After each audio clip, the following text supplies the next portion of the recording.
وكذلك يجتبيك ربك ويعلمك من تأويل الأحاديث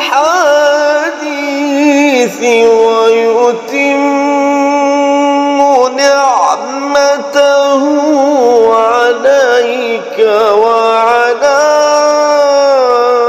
آل يعقوب كما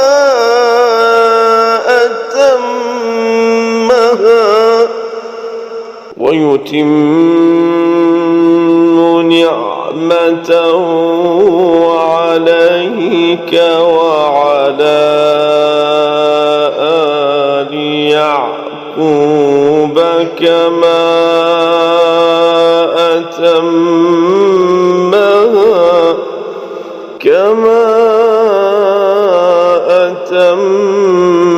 أتمها على أبويك من قبل إبراهيم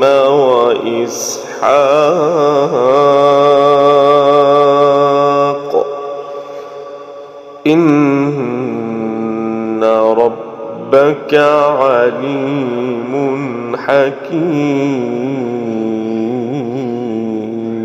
حكيم.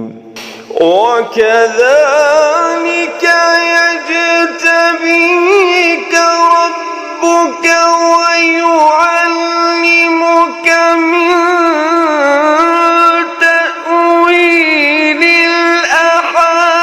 الأحاديث ويتم نعمته عليك وعلى آل يعقوب كما أتمها على أبويك من قبل إبراهيم وإسحاق إن ربك عليم حكيم.